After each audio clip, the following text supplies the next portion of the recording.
All right. First of all, thank you very much for coming. I wanted to thank Matt and Lou for organizing the whole thing. Without Matt and Lou, none of us would have been here. And then, of course, I want to Yes, because we would be happy at home. Yes, we would be Watching outside the in the movie. sun. No, fact, Some of yeah. you would have been watching the football, so we are even more grateful that people are here on a good day, a sunny day, and the football is losing out, really. Okay, so I'll just make a brief introduction because I think some of you have to go at 6:30, and both Jean-Claude and Žižek have been working really hard this week. They've both been at other conferences and have both been talking today. So I'll start by introducing the two speakers. Then Jean-Claude, you'll go first, and then, is that right? Yes, I go Yes, first. and then Žižek will respond. Obviously, the theme today is the theme that gave Žižek multiple orgasms, he told us. The question is sexuality compatible with human rights? And this is something we already started talking about in the summer school. Žižek always talks about sex and talk nothing but sex. But it reminds me actually of what Mladen Dolar always says about sexuality and politics, the two themes that we are never too far away from, especially at Birkbeck, that both sex and politics, he says, share in common the fact that we are always doing them, whether we are doing them or not. We're always doing, even our abstinence from sex or abstinence from politics is a form of doing. And we can also add that politics, like sex, is mired in fantasy. I mean, Freud knew that long before Slavoj Žižek. But anyway, Žižek has made it popular, the Elvis of cultural theory and all that, and I'll come back to Žižek about that.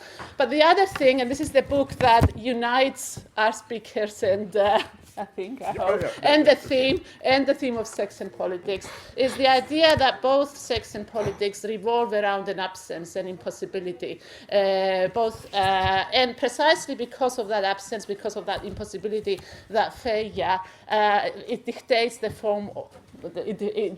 forms in which both sex and politics take place. And according to Žižek this afternoon, he ended by giving us some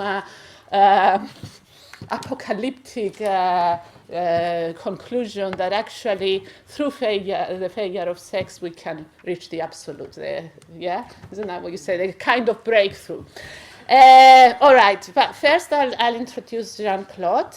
Jean-Claude obviously sums up what I consider to be, the true.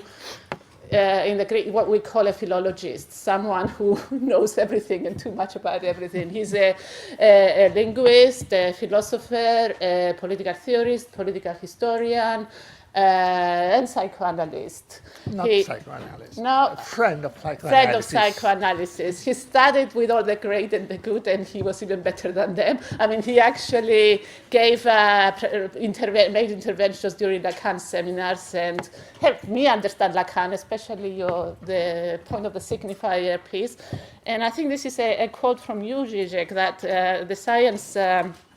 Lacan Science and Philosophy book that is included in one of Žižek's collections. Žižek describes it. You don't remember? You included one of Milner's pieces in your collection. Which one? On Lacan, the photo? Yes. No, but I want. If Don't interrupt me. No. Sorry, I will.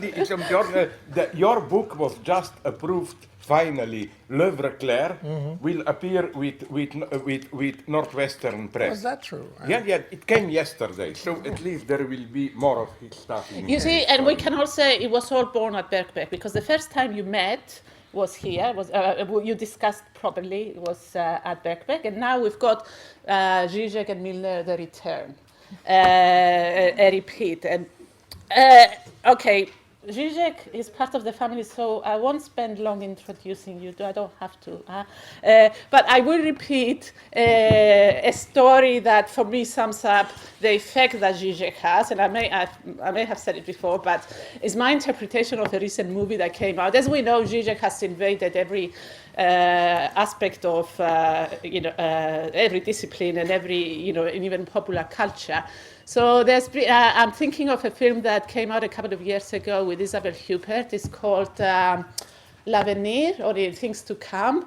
And I just tell you, my interpretation of the movie, because I think it sums up what effect Žižek has on the audience. But basically, in that film, Isabel Huppert, who plays, she looks like 12, like normally, she looks really young, but she plays a middle-aged professor coming to the end of her career.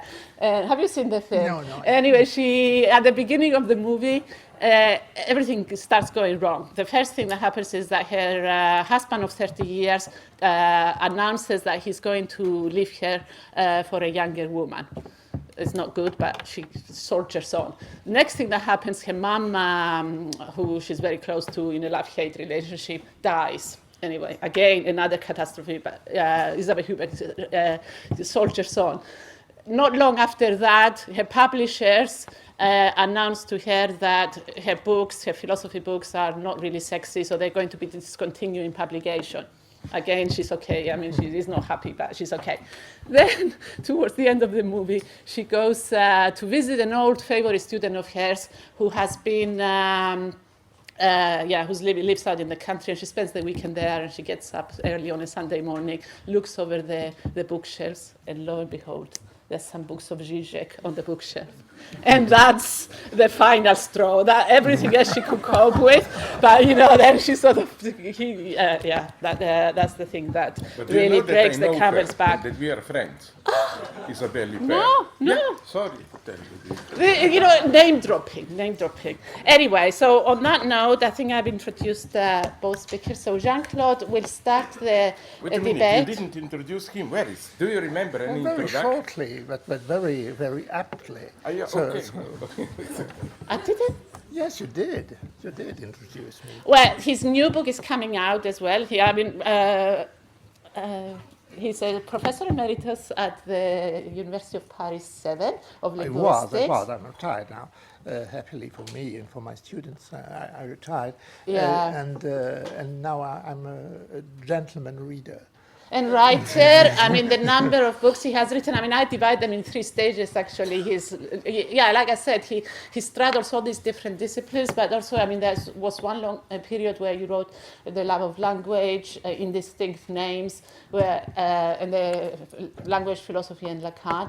And then more recently, you've been writing more about politics, the criminal tendencies of democratic Europe, pointing out that the unification of Europe, something I agree with, is at the back of a crime. Well, I said once that I wasn't a serial killer. Not you. But I was a serial know-it-all.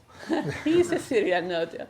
Jew of Knowledge as well. That's another important book you have written. More of these books are being translated. But the more recent one, of course, was the Rereading the Revolution that we had a debate about last October. Yes, that was the Milner Zizek 1. This is Žižek Milner 2.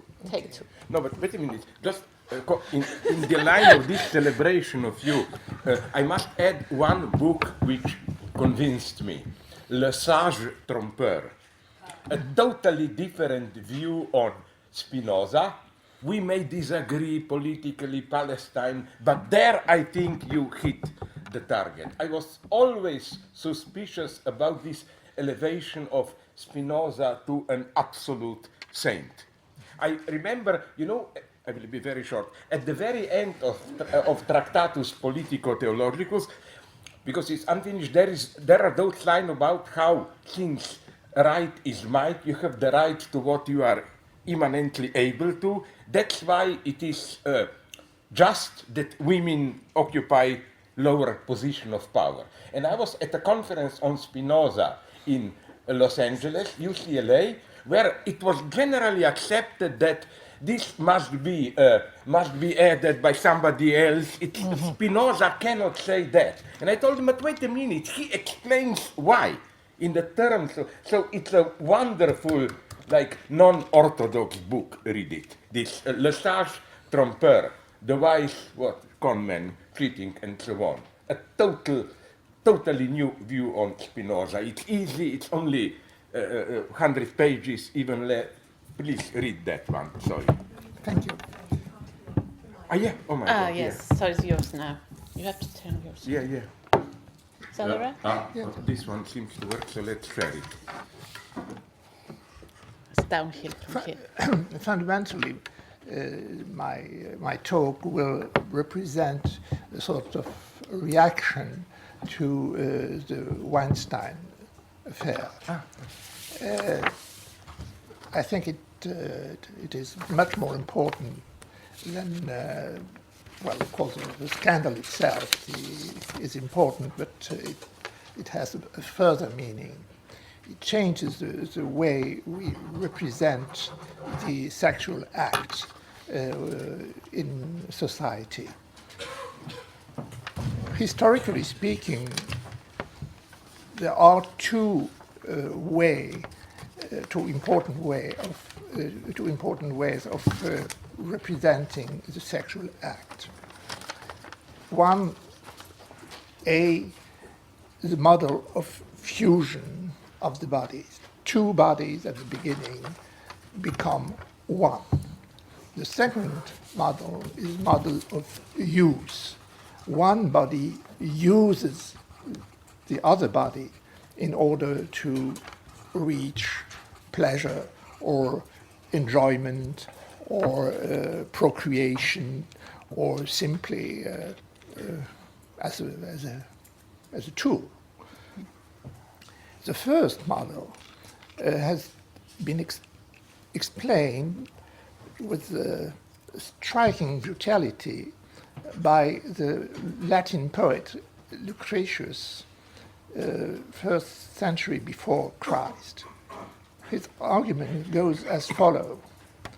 The fusion of bodies would be possible if the sexual act was similar to drinking or eating. But that's not the case. That's the reason why the sexual act is fundamentally a suffering. Each partner is seeking enjoyment and experiences a complete lack of enjoyment, hardly compensated by a brief instant of pleasure, very brief instant of pleasure, not of enjoyment, the sort of disparition of tension, let's say. Very curiously, this model was taken again by Kant, who says openly that the sexual act has cannibalism as its ideal. It's fundamentally savage, inhuman. Happily, civilization may put some limits to it. Essentially, marriage in Kant's conception. In both Lucretius and Kant, the relationship is strictly symmetrical. Man is not more or less cannibal than the woman, and the reverse. The woman is as cannibal as the man. Well, you know, things like wounds, the hickeys and things like that are, in Lucretius and Kant's mind, an allusion to devoration.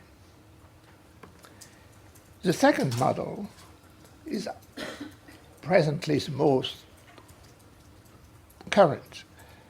Kant develops it also, so two models are present in Kant. In that model, it's also symmetrical. Man uses the body of the woman. The woman uses the body of the man. In both cases, the subject denies his own humanity for two reasons. First reason, each of them denies their own humanity because they accept to make objects of themselves. comparable to, I don't know, a pillow or a knife or something like that. Second reason, each of them denies its own humanity by using the other as a pillow or a knife or anything like that. The only possibility, in Kant's view, for each of them to recuperate their humanity is to conclude a contract. Each partner is willingly accepting to become a thing because exactly at the same instant the other guarantees that they will not consider the first partner as a thing. That's what, in Kant's view, is allowed by marriage, and only by marriage. Marriage is a contract where each of them recuperates its own humanity.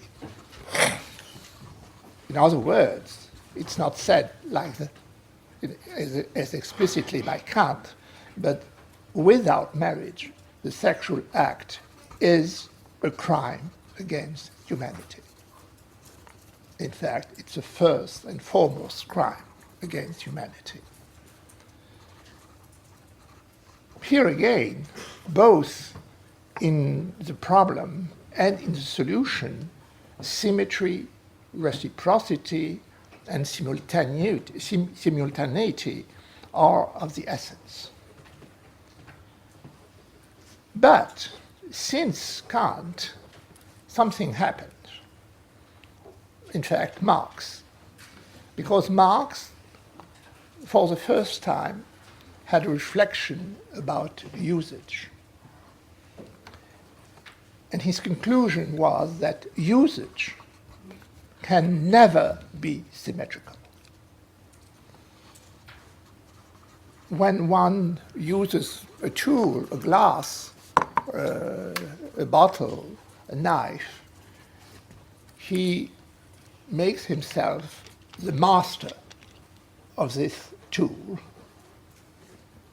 In the same way, the employer, by using the Arbeitskraft, force of work, of the worker, becomes the master of this worker. Of course, apparently, there is a contract. Apparently, the worker is free to propose, to sell, in fact, his own time of work in exchange of a certain amount of money. And in classical economy, this contract was supposed to be not only formally legal, but materially equal, symmetrical, simultaneous, and reciprocal. Marx shows that the free consent on the part of the worker is only apparently free when he's selling his time of work. The worker doesn't know that he's selling something else, namely his force of work, which is able to create value.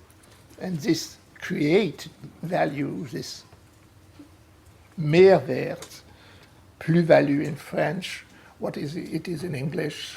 Surplus value. Surplus value. This surplus value is never symmetrically paid by any amount of money. So the time is paid by an amount of money, but not the surplus value that is created during that time of work.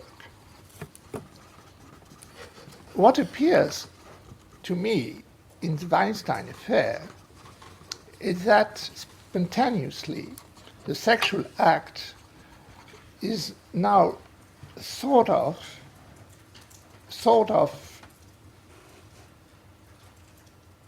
a radical inequality, either social inequality or purely occasional inequality, physical force, prestige, and so on. If you think in those terms, the question of consent on the part of the weakest partner has no importance anymore. Exactly as in Marx's argument, the weakest of the two may believe to have been free in accepting the exchange, but in fact, that weakness corrupts their very acceptance. Even if the weakest partner has said, yes, I consent, I'm willing, and even though this partner is very sincere, the fact that this weakest partner is objectively the weakest doesn't change with the consent.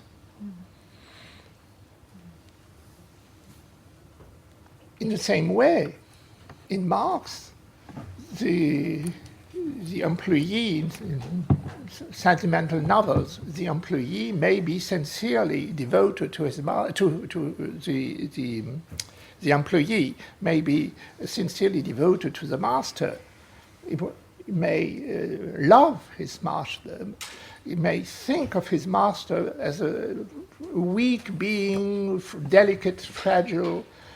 But on the other hand, this sincerity doesn't change the fact that the employee is socially the weakest one in the relationship. So the relationship between master and employee is, according to Marx, intrinsically a violence, whatever the appearance of sweetness may prevail. It seems to me that a new step, moreover, has been made with the Weinstein affair. It's not only the fact that the consent becomes irrelevant. It's an essential part of the Me Too movement, the fact that consent is irrelevant because under the appearance of consent there may be a violence, even though the subject does not recognize that violence as such. That's a very important part. But by doing so, the Me Too movement, not explicitly, but let's say potentially, is taking a new approach. The distinction between weak and strong is not, as it was, objectively defined in terms of objective material force, physical force, objective material wealth, objective and material influence, social prestige, and so on and so on. In fact, the distinction between weak and strong among partners is becoming structural. Women are structurally weak as opposed to men, whether they are objectively weak or not. In the same way that in Marx's approach, the proletariat was structurally weak, although it was materially strong.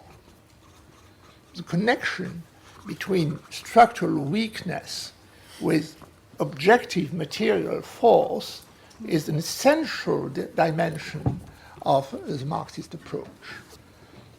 And of course, the business, let's say, of the revolutionaries is to make this distinction work in such a way that the structural weakness may be abolished and become a structural force. The aim is to put into coincidence structural force and material force, structural weakness and material weakness, or with transformation of structural weakness in structural force by the revolutionary work.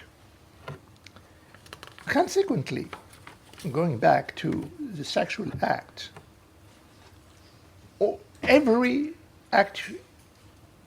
sexual act where a woman is implied with a man, whether or not she has consented to it, whether or not she has found pleasure in it, whether or not she took the initiative, whether or not she has no complaint, let's say.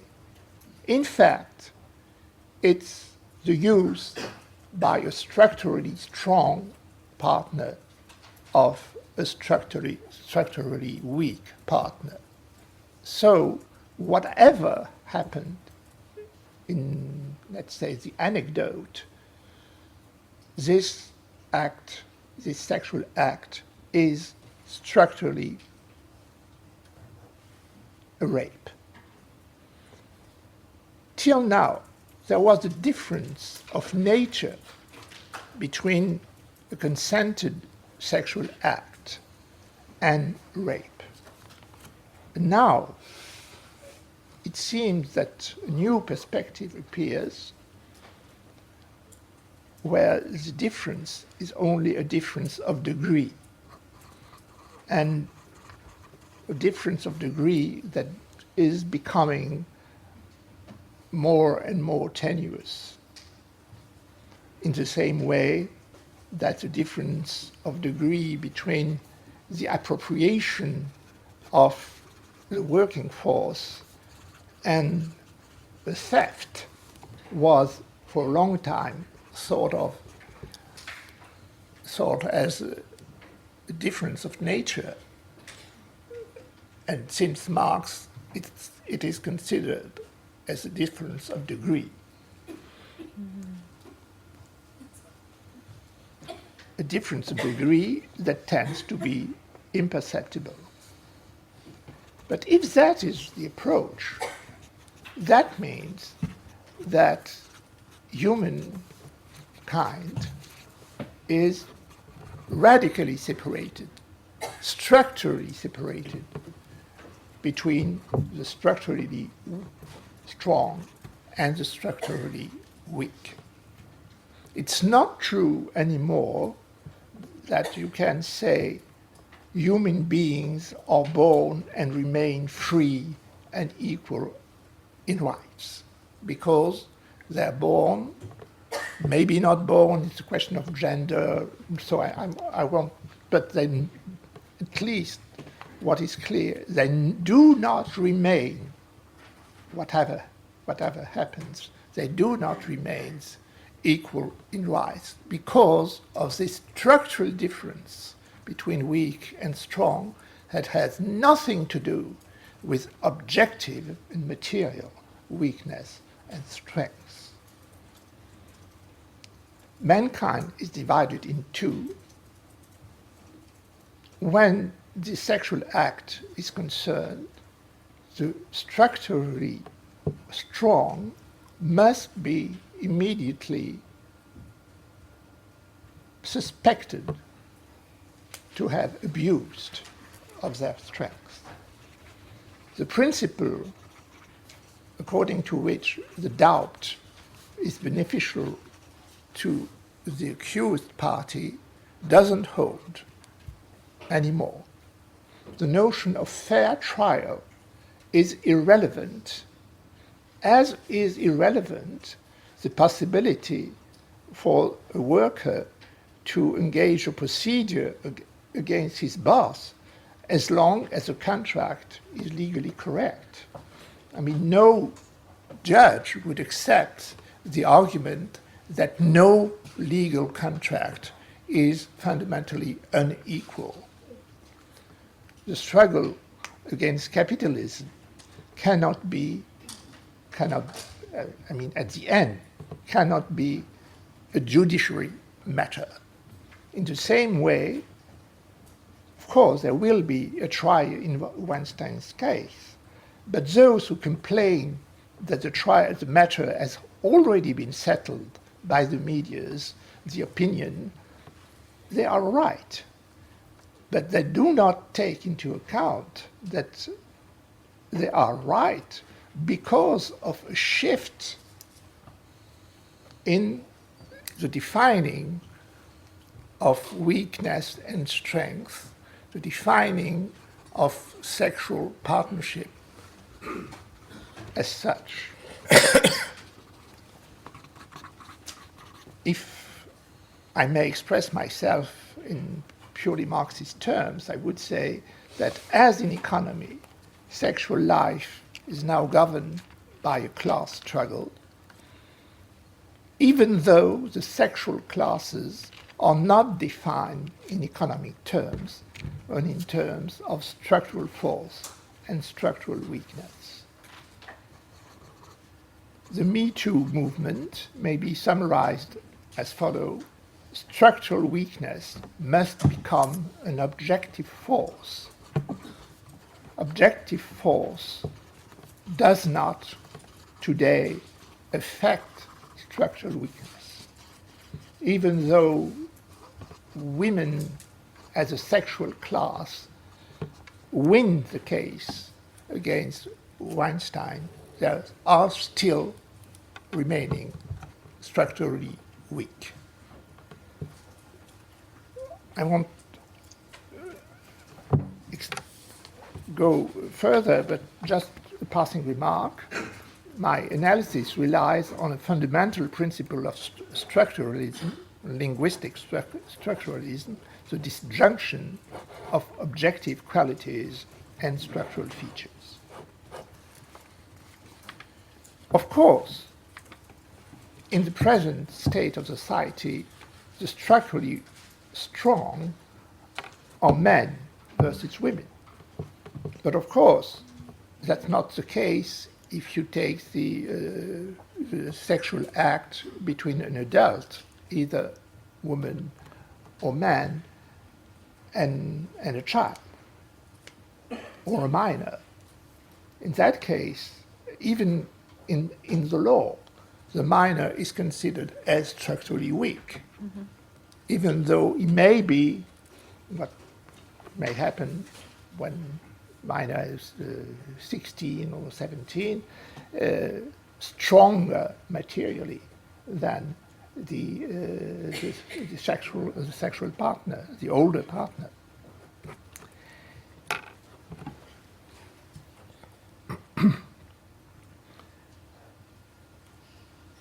The general question should be raised now. If you believe in human rights,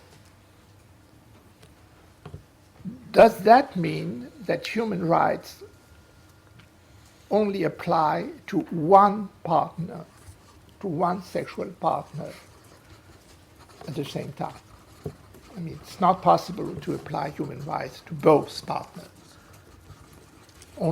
They apply only to the weakest, the structurally weakest partner.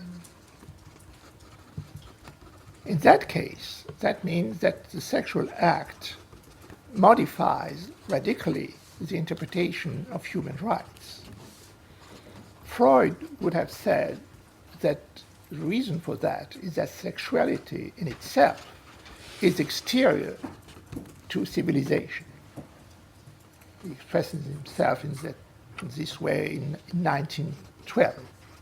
So sexuality in itself has no sense of rights, because rights are a part of civilization, and civilization is, in fact, a way of defining rights.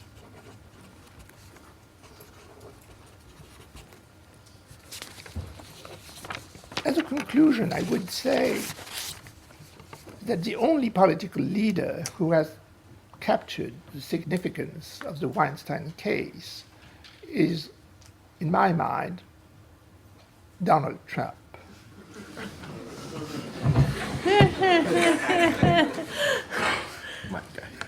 He has quite understood the importance of the question of the difference between structural force and weakness and strength, and objective weakness, strength and weakness. He spends his time in denying repeatedly that there are structurally weak classes, weak persons, weak individuals. He denies that so repeatedly that I conclude that he has understood what is at stake. The only definition admissible for force and weakness in Trump's mind is purely objective. The migrants, he says, are considered by liberals to be structurally weak. And as structurally weak, they are entitled, and they are the only one to be entitled, as opposed to the US government, I mean, they are the only one to be entitled to have rights, human rights. The answer, Trump's answer, is that no, migrants, since structural weakness doesn't exist, let us consider objective material force and weakness. And the answer is that migrants are potentially destined to be objectively stronger. Hence the necessity to act very quickly against them before this possibility of objective strength crystallizes. And the best tactics is not only to act quickly, but to aim among migrants at those who are at the same time objectively and structurally the weakest among the structurally weak. I mean, those who are considered as structurally weak by the liberals. And who are those who are at the same time objectively and structurally the weakest among the structurally weak? The children. Hence, the necessity, the logical and practical necessity for Trump to aim at the children. In more general terms, I would say that it's not only a question of structural versus objective strength and weakness. In more general terms, I think that he conceives politics in a strict analogy with the two representations of the sexual act. I remind you of these two conceptions. Either two become one by the abolition of one of the two, in political term, that is called war, or two remains two, one using the other. In Trump's political language, that is called peace. If you look closely at the dealings with North Korea, you see that the two patterns were used successively. The first pattern was a pattern of two, namely United States and North Korea. The original two will become one. That is, United States will destroy North Korea. And after a certain time, it appeared that the two may remain two. And the condition that the US government is able to use North Korea for a certain aim. If it appears that usage is impossible, then you will go back to the first model. To summarize my position, I would say that Trump aims to be the whole world's Weinstein. And of course, he's confident that, as opposed to women, no country outside the United States will admit to be structurally weak. So he has a free field for his conception of politics. That's my conclusion. Thank you.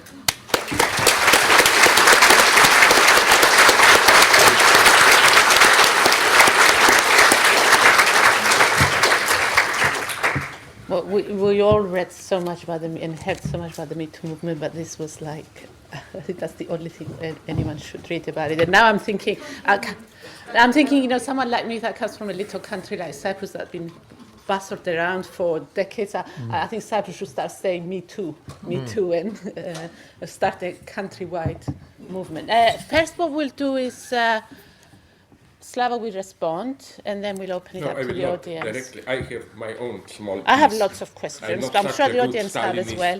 I'm not such a good Stalinist, although I would like to be able to prepare my response even before knowing what you will say. This was possible only at the high point of socialist democracy in Moscow. No, first I must say how proud I am, absolutely seriously, to be here. Can I interrupt you? Sorry, you've been interrupting me, so I can do that. Sorry, there's so many people sitting on the steps, and there's empty seats at the front. So do come along. There's empty seats. Yeah, you don't have to sit on the steps for the whole of the event. Especially here in the first row and so on. No one wants to be near us. Yeah, I got it. Yes. Okay, so that we don't lose time, you can still move. I'm not bothered by that. First, I just wanted to say how proud I am to be here, because those of you who know United States, can you imagine such an intervention at an American campus and then him surviving it?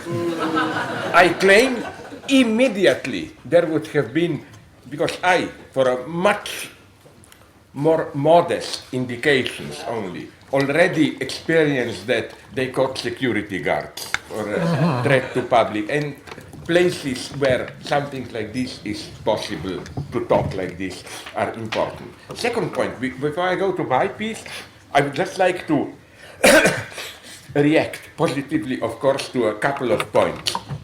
You know where only I would qualify a little bit your status. What I find so provocative in Kant is that he doesn't speak about mutual use of persons, but of organs, parts of the person.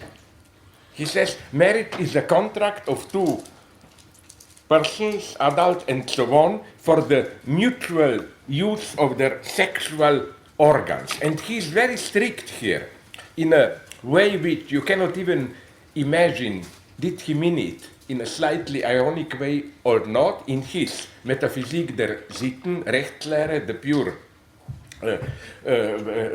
pure teaching on rights, he evokes the example, a husband escapes from home. And he asks, does the wife have the right to call police to bring him back? He says yes, but not because of any moral consideration, marriage, spiritual, but because he ran away with part of her property. So he goes, and I think that although this was a shock already to Hegel and so on, but you know that there is a whole school of Kantian feminists today who like this brutal egalitarian, non-sentimental approach, and as you already pointed out, they are equal. The second thing, what nonetheless surprises me is how, although I totally subscribe to your analysis, but how, at least with the majority of new feminist wave, they reject, at least explicitly, this Marxist obvious lesson. Contract, free contract can also be a form of coercion. Not only this, but with many of them, in at least I know, I've seen them in Sweden, in United States, and so on. They think that the solution is contract. It's not a marriage contract, but it is what Kant, he uses an obscene term like fornicationis, the fornication contract. Like, basically it's one night stand contract. Like, I need someone to be sure that we are equal, we both sign a contract, and it's a complex contract. It's not just we both want to do it. You have to declare that you don't have AIDS, you have to declare that your religion, not to cheat, and and then you have to, in some contrast, you even have, I've seen them, it's wonderful, it's bureaucracy. You have to specify the limits, like anal penetration, no, or whatever, and so on. And it shocks me how many of them, as if, although they pretend to be leftists or whatever, it's as if they haven't heard of this. And another ridiculous detail that I've noticed, what you mentioned, how coercion, it's not enough consentment. It can still be a coercion. But then I did ask some of them, radical Me Too, I've met them in New York. Okay, but unfortunately in our societies, the fact is that, I'm sorry to be vulgar, millions of people of both sexes are searching partners still and want to do it. So if even a yes is not enough, it's not enough that no means no. It can be still a coerced yes. How then do you do it? And it's so, proving your point, it's so ridiculous because the only answer I got from them is it must be a really enthusiastic yes. And I cannot imagine a more vulgar, humiliating thing for the woman. Let me give you an example which I like to use because it's distasteful, which is why I like to use. Imagine you are a woman, you see a nice man, you have all the right, my God, to trying to seduce him. But let's imagine the man is very shy, afraid of, and doesn't answer. So what should you do? Jump in front of him, yes, please, F me, yes, please, or whatever. I mean, the problem cannot be solved. It cannot be solved at this level. Also, what I like very much in what you said is this historical dimension, that something new emerged. I always explode when people put things in a line of continuity and say, you see, the same struggle, 68, goes on. I think I already mentioned, if not in my class, then in my past visits here, you must remember it from our youth, didn't in 72, wasn't there in France a big public manifesto for abolishing the prohibition of incest? And it was signed by all big names, name them, Sartre, Guattari, Foucault, all of them, which claims that sexual liberation will only be achieved when even this last barrier, adult children, and they were very specific, also parents, their children, when everybody can do it with everybody. Can you even imagine something like this today? So it's not one simple continuity of sexual liberation. There are tremendous changes. Okay. Now, allow me, please, it will not be more than a quarter of an hour, my line of thought. I want to do something which I think comes close to what Jean-Claude was doing. I want to take an apparently extreme example, rather two of them, but to prove a point that they are not just stretching imagination too far, but they are a kind of in a structural matrix, the extreme point. To understand what is happening, you have to evoke them, although they are an extreme case. Let me begin with a case which doesn't directly concern sexuality, but which makes me really depressive. Everyone who is troubled by the new anti-immigrant populism should make the effort to watch. Did you see it? You can download it on Pirate Bay. Europa, the Last Battle. It's 10 hours documentary on the fate of 20th century. And it's no longer that still anti-Nazi bullshit and so on. It's simply open anti-Semitic attack on the entire left. Jews were at it from the very beginning. 20th century was dominated by Jewish bankers. Judaism stood behind communism. You know all those myths that the key figure is Trotsky, who, when he was in New York in 1916, was there financed, given money by Jewish bankers to do the revolution, and then Jews directly financed the October Revolution to deal a blow to Russia, a staunch defendant of Christianity. Hitler was a peaceful patriot who, after being democratically elected, changed Germany from devastated land to a welfare country with the highest living standard in the world. So Jews declared war on him, and so on and so on. And then you have, it's wonderful, you have critical theory there, Adorno, Horkheimer, with the idea that, you know, this right-wing myth, that when communists saw in 1920 that there will not be a pan-European revolution, they said, let's step back and first ruin Europe spiritually.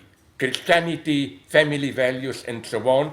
That's why I like this horror, because I try to imagine it concretely, that communist center in Moscow directly created Frankfurt School.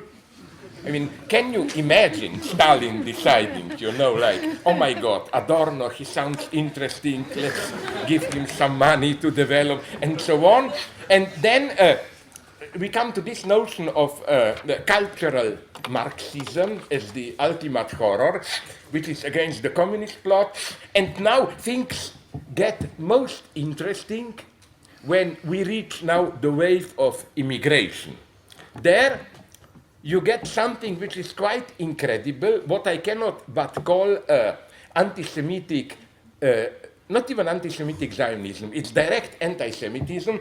Their idea is this one. Yes, immigrants are coming, but they are only the visible part. We fear them, we see them, but behind them are, of course, the Jews. And one of the names is here Soros, and so on. So in a typical way, they claim that the entire Middle East conflict between State of Israel and Palestinians is a fake to dupe us, Christian Western people. They're really working together to destroy Europe.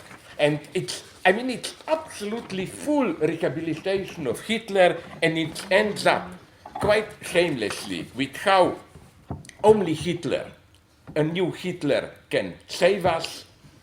The problem is, I think this is not just an exaggeration. Of course, if you say to today's populists, oh, you're exaggerating, we are not like that, it's, I think, just their line of thought brought to the end. For example, in my country, Slovenia, we have a debate where right-wing nationalists want to rehabilitate those Slovene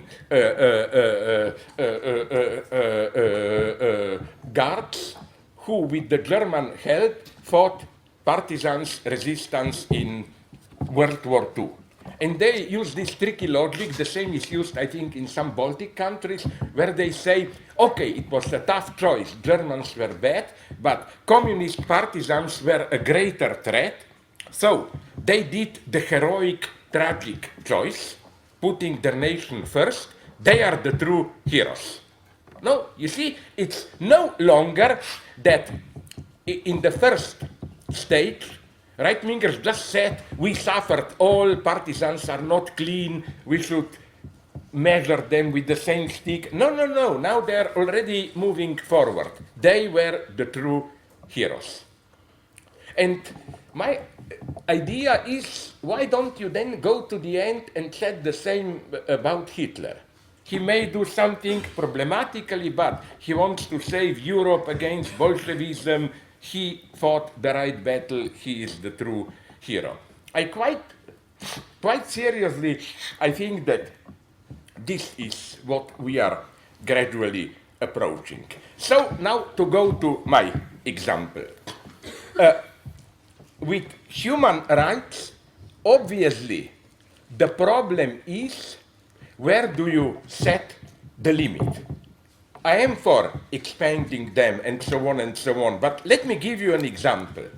I learned about it, I have documents. I'm a fanatic, like KGB, you always put documents for further use. You know that there is already a movement which claims that our university system, because in it, if it is just, intelligent people who are good at their job have greater success. So they claim this is the violation of human rights of stupid people. So you have already in some campuses a system where if you prove that you are, with IQ test, you go to a psychiatrist, that you are stupid, they claim this is not, this doesn't depend on you. This is mostly, so they think, mostly genetics, biology, and partially bad education. You are not responsible for it. Why should you not be given the same chance? So you already have special measures. If you are in this category of course, they don't use this term stupid, probably something like intelligence challenge, whatever, that then it's very difficult for the professor to say that you didn't pass the exam. A professor must go through special effort for you. It's practically made impossible to do. So you can go in all this direction. In some other countries, already there was a serious movement, somewhere in the south even. I would expect this more from California or the crazy around Seattle, northwest, that ugly people made a similar move. They claim that in the same way that we give priority, if all other conditions are the same, to blacks, other races, we should do it also for ugly people. Because they are structurally weaker and so on and so on. So to conclude, I will not talk too long, I want to take an example, my own, which I enjoy immensely. They are idiots of my type. Did you hear in the United States, it's marginal, but don't joke. There are hundreds of thousands of so-called incels, involuntary celibates. These are white, they identify this, ugly people who are fat, whatever, who cannot get beautiful women. And that's so interesting. That's the paradox I want to draw your attention to. They otherwise don't like the discourse of human rights. They claim they follow Jordan Peterson here, although, to be fair, Jordan Peterson doesn't support them. They claim hierarchy is natural. You know, Jordan Peterson, so wonderfully develops this with strange example where he passes from African tribes to lobsters and so on, proving how equality doesn't work and so on. So they are all for hierarchy. They are white supremacists against black, against women and so on. But what's so interesting is precisely what you mentioned with this structural weakness and so on. But they claim that they occupy this position of structural weakness. They are not these strong, masculine, white heroes. They, in a weird game, they proudly display their ugliness, weakness, and so on, furious at women. Society is not just. So now I'm finally coming to my paradox. The paradox is that although they are absolutely against egalitarian human rights and so on, there must be hierarchy and so on, they make an exception. In matters of sexuality, they demand, of course they will not get it, they demand from the state a new enforced distribution of women, which will give also them women to have. They claim this is a big injustice, and although he would not go so far, because what I find so ironic is that the mega models of alt-right right-wingers here all of a sudden become the most vulgar communists. They never existed, but I remember how one of the rumors against Soviet Union was that in communism, what did it mean, abolishing marriage as a private deal? It means communists are socializing women. Women will be distributed to us. Isn't it ironic that this worst dream, which of course never happened in Soviet Union, I mean as reality, of what communists are, is now emerging in the middle of American alt-right movement, racist, and B, justifying itself on human rights. They claim the fact that some men are beautiful and so on gives them advantage, and now comes Jordan Peterson, who, not in this rough form, state distribution, but in enforced form, supports them. Because he said that because of this imbalance, only beautiful men can get more women. This is the reason for low fertility, not enough children born in our society. You get here immediately those racist undertones, which means that the others will come who are more potent, Asians, blacks, whatever. So we will, with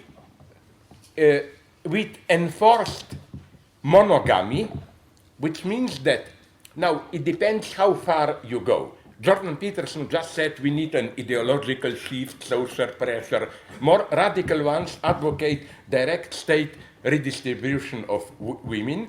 They claim we will solve two problems. A, lowering this fertility rate, whatever, and B, violence of men. Their idea is that it's wonderful, I like this perverted logic, when violent white men all of a sudden start to look objectively at themselves and talk like social workers and say, you know, violence is where society pushed us, this is the result of objective social conditions, and so on and so on. So Jordan Peterson claims we will, at the same time, since every man will get a woman, we will solve two problems. Fertility will explode, more children will be, population will rise, and violence will go down. So what I see here, to really conclude so that I don't get too much time, is what interests me is this paradox. It's like in a Möbius strip. You go on one side, bam, all of a sudden you are on the other side.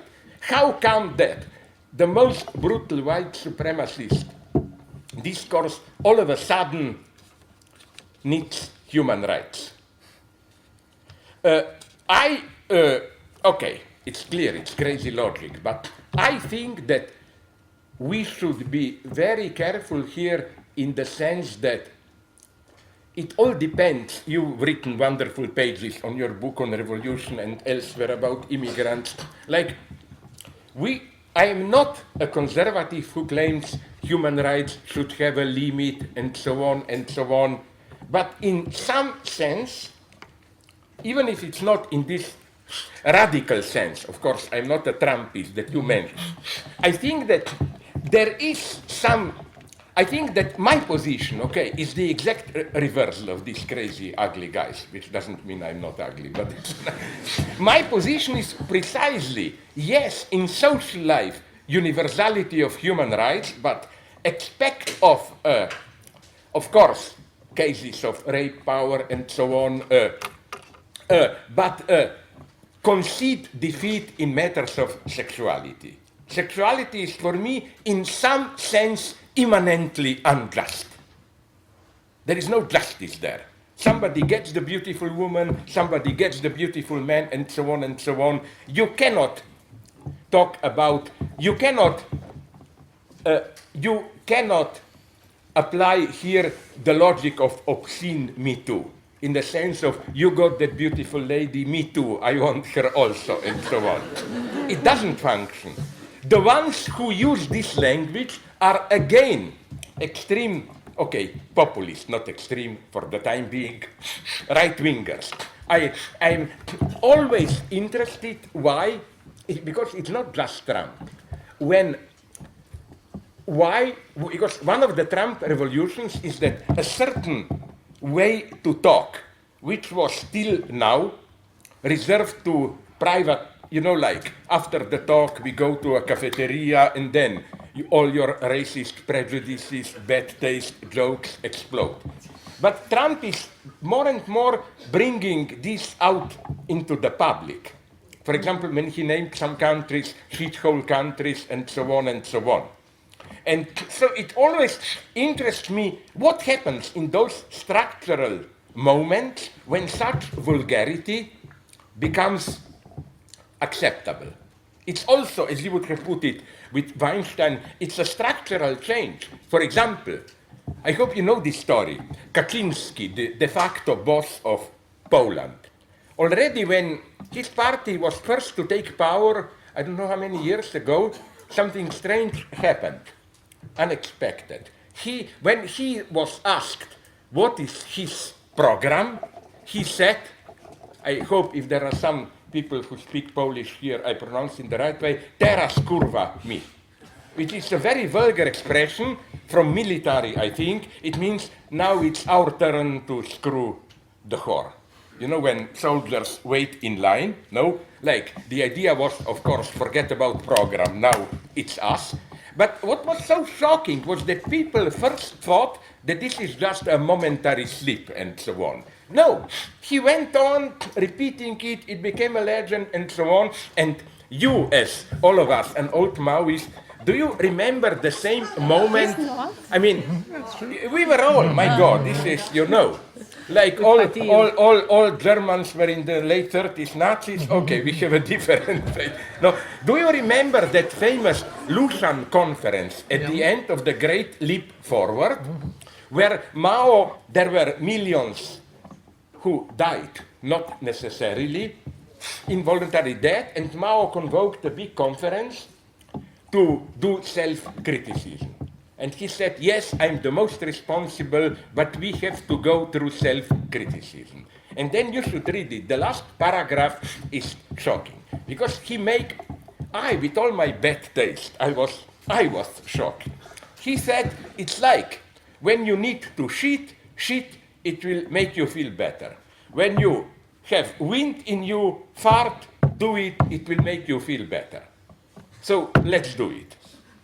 Isn't it a little bit weird where you are talking about self-criticism for causing the death of millions of people? The metaphor comes to you of those flatulence activities and so on. Why does this happen? So to conclude, more and more I think, following your line, that it's not simply Trump versus Me Too political correctness, that in some sense, my God, they are the mirror of each other. They belong together, I think, the way they do it. And we have to break the entire thing. So again, to give you a brutal answer, I think with sexuality we have to concede, and if you want to be Marxist, my God, even Marx, I think in one of those early writings, Holy Family or whatever, he praises this injustice and madness of love and sexual passion. Like, it comes, it goes, you cannot do it, and so on and so on. So, of course, there are other things to decide here, like what do we understand with human rights? What do we understand by equality, and so on and so on? But I still, and I don't think that the situation is determined. For example, I can well imagine a society where women are, we are not yet there, in the position of power, and sex act is not experienced as men exerting power, but as men serving women. You have to do it to satisfy her, she demands it, and so on and so on. It can work, so I see the situation as completely open. But I agree with you, we are here in the time of incredible changes. Sorry, too much. Let's Great, go on. thank you so much.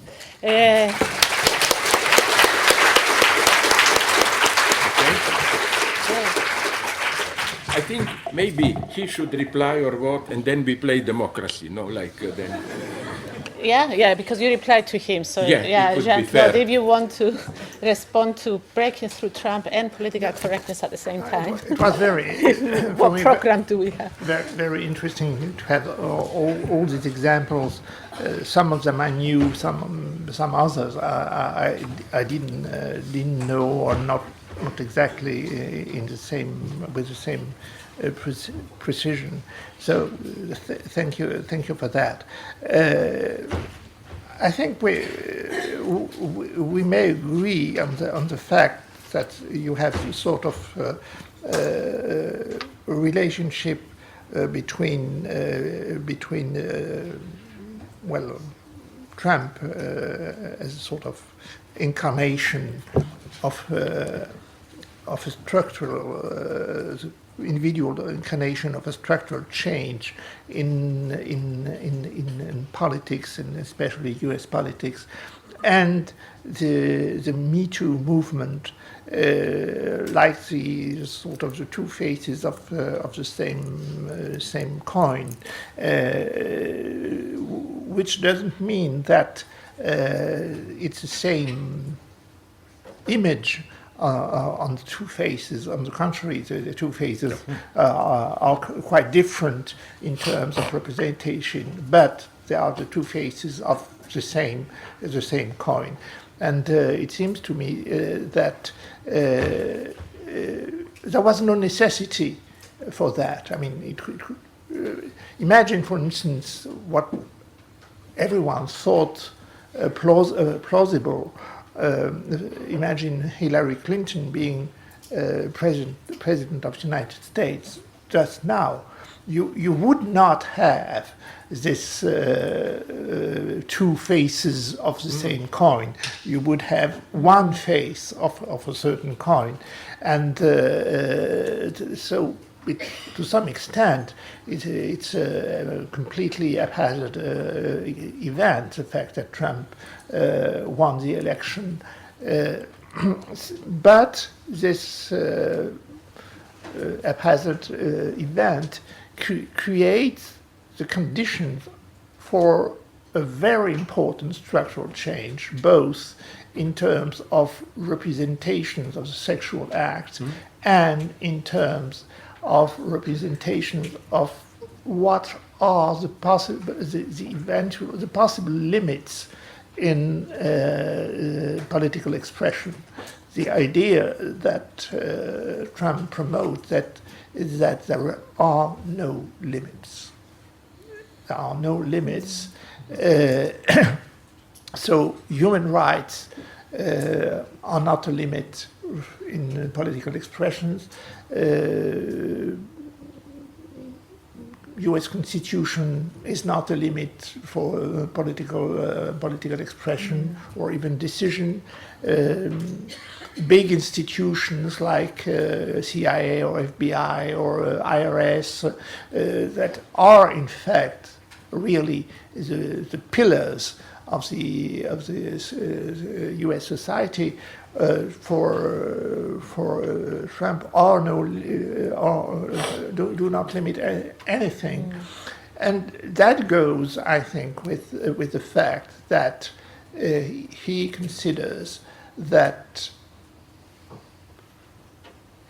as opposed to Me Too, the Me Too movement, there is no sense in speaking of structural weakness as opposed to material weakness and force. There is only material force and weakness. And in fact, material weakness doesn't exist as such. It's only the result of the use of material force. And so, if you combine the use of material force as a sort of end and beginning of political action on the one hand, and on the other hand, the fact that there are no limits at all in language and decisions in institutional analysis, then you have something that in the history of United States and in history of the Western world is quite new. I don't want to expand, but it would be very interesting to draw a sharp distinction between the savageness of Hitlerian power and the other type of savageness of the Trumpian power. There is a deep difference. But we won't discuss that now. I'm just indicating that the novelty of what is happening is quite... Don't be afraid. Just one small remark clarification. When you said what Trump is doing, no limits, recently I was at some stupid meeting where there was also a guy who was second in command when Tillerson was still foreign minister, and he told me how the American traditional state establishment experiences Trump. And it's a very nice point to understand life in institution, in real life. You know, explicit rules are never enough. They are always sustained by implicit rules, how you do it, and so on and so on. And that's, I'm almost sorry, tempted to say with horror, the genius of Trump. He knows, for example, president makes certain decisions, speaks in a certain way, but it is expected that he will speak with a certain decency, that he will consult. It's not written as a rule. And Trump is a master to ignore all these implicit rules, which are absolutely basic. That's the big lesson of social ethics for me. Social explicit rules are never alone. They are always sustained by implicit rules.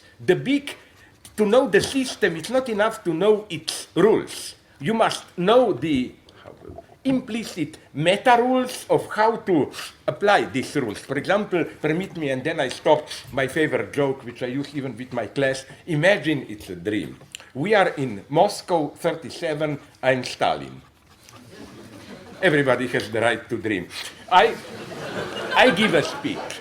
You applause. Then there is a debate to the Central Committee. One of you says, I don't agree with Comrade Stalin, he made some mistakes here and so on and so on. Okay, we know what this means. Next day the big question will be, who was the last to see that guy alive? Okay. But then another idiot raises his hand and says to the first guy, are you crazy? We are in Soviet Union. You are not expected to criticize Stalin like that. My point is, the second guy would have disappeared even faster. It wasn't just prohibited to criticize Stalin. It was prohibited even more to say publicly that you are not allowed to criticize Stalin. And you know, Trump is breaking these secondary rules, and that's why I am really afraid, you know, like, what if he will win?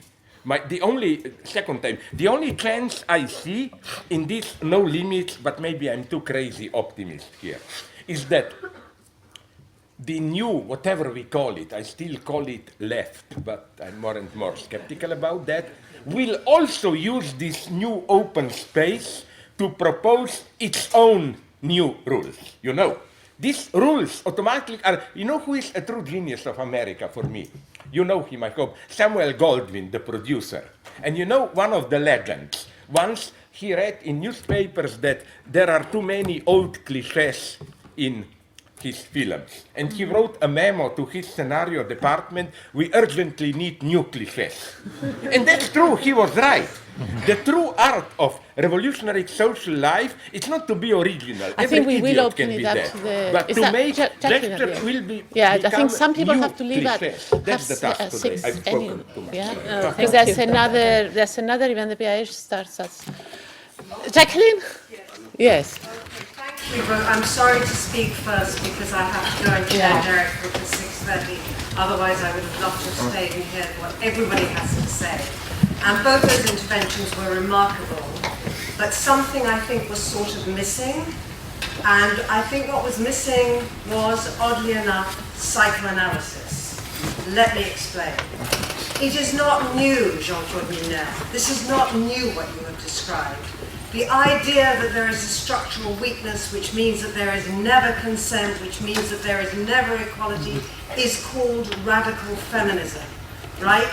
And it goes back to Adrienne Rich's amazing article, Compulsive Heterosexuality and Lesbian Existence, where she argued in the 70s that there was no such thing as consent.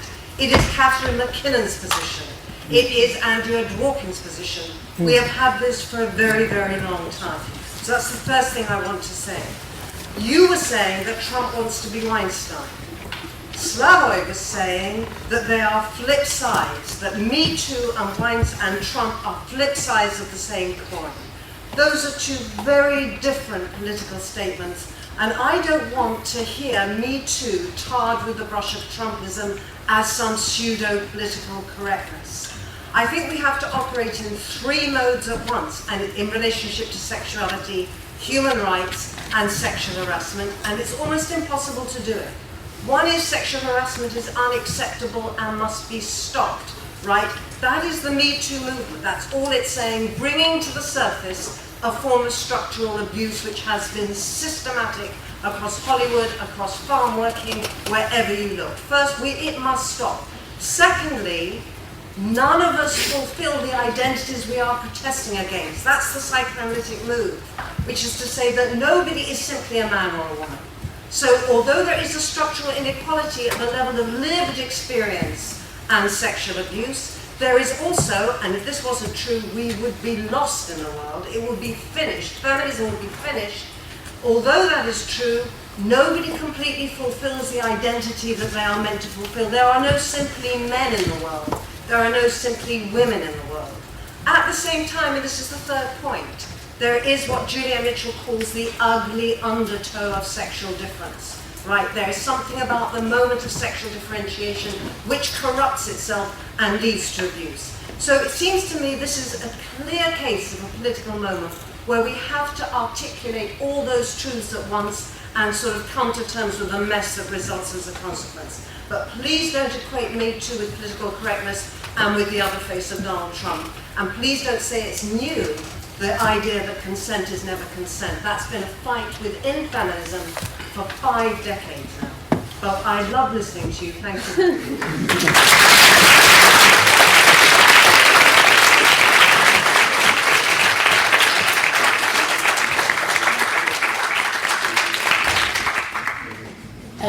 Do you want to respond? Yeah. Do you want to respond, Jean-Claude? No, I thank you for this precision.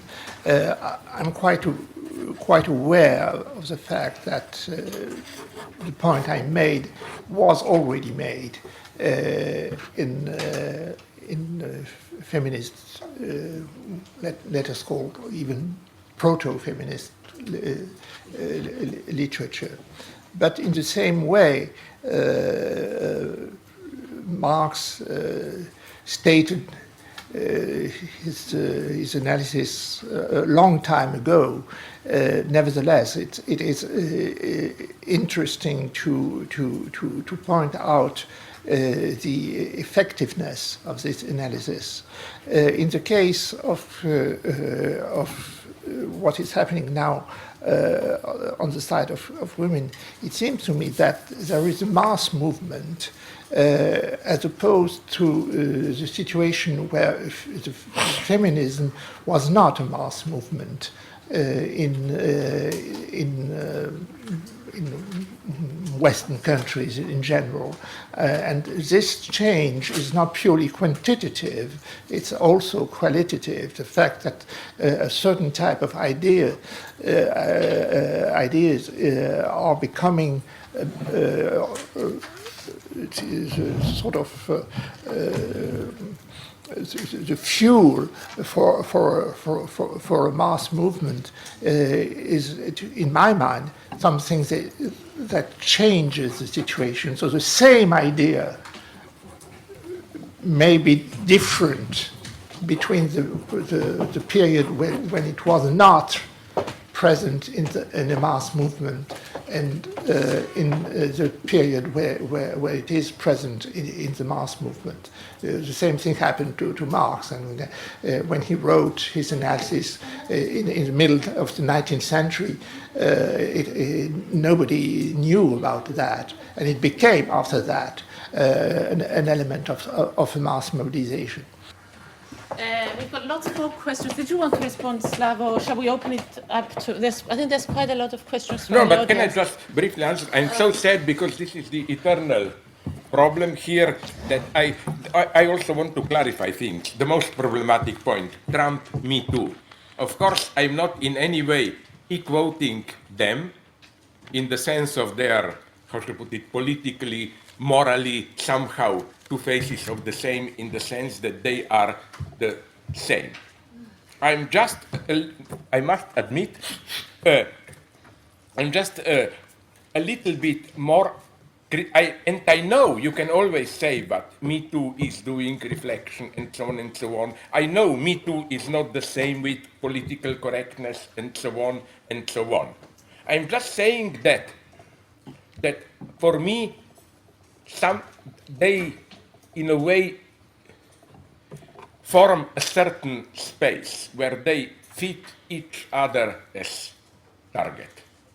And they are not the same and so on and so on. In what sense? In sense that Trump is almost the ideal enemy for Me Too, in a quite justified way, and Me Too is in a broader sense, is the ideal enemy for Trump. And I don't have now time to go. I've written extensively on it. You may agree or not. But I think more and more that okay, you can always say there are some other theories and so on and so on. But the way Me Too is predominantly present in the media, to cut it short, I find it problematic. I don't buy it. I don't think they approach, although, yes, of course, you can always tell me, but there are here, there, some, and so on and so on.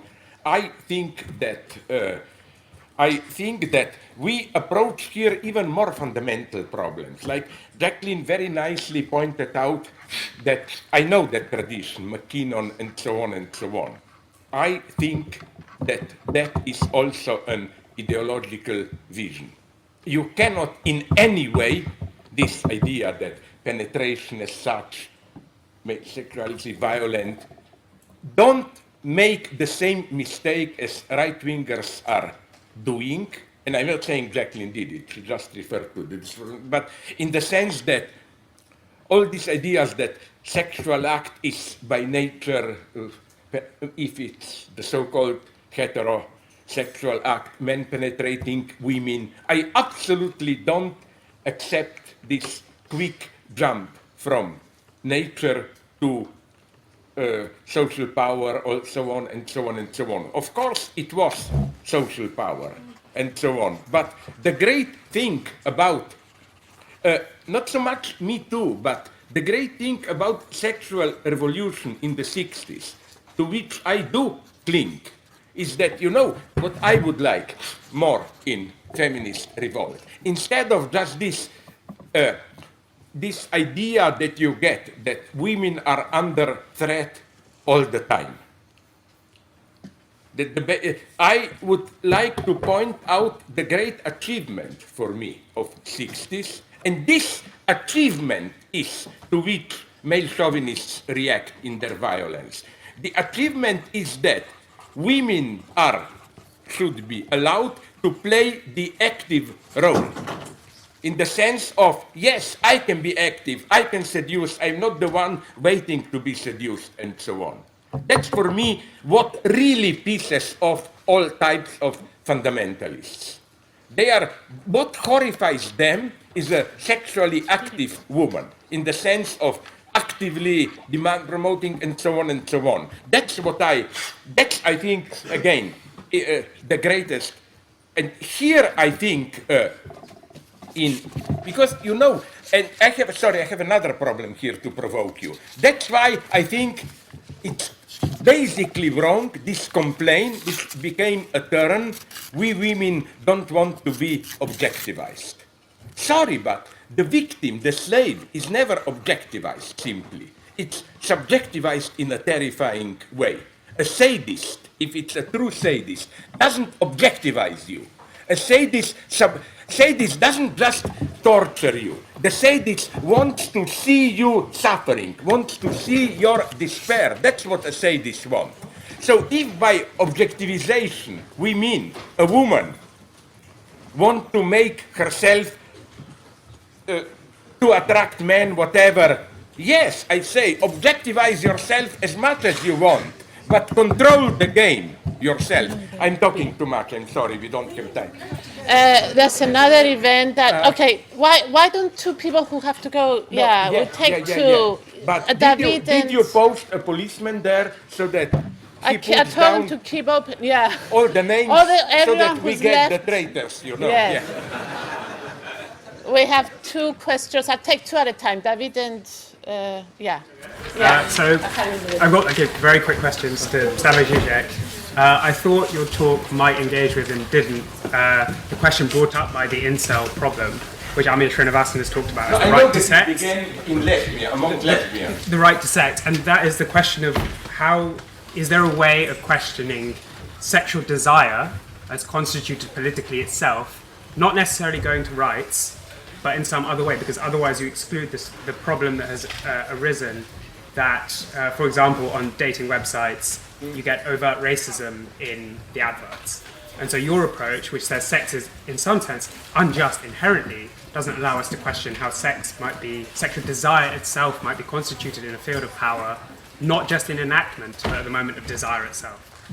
Yeah, but sorry, very briefly. But you know what's the danger that I see in what you are saying here? Of course, this is all true.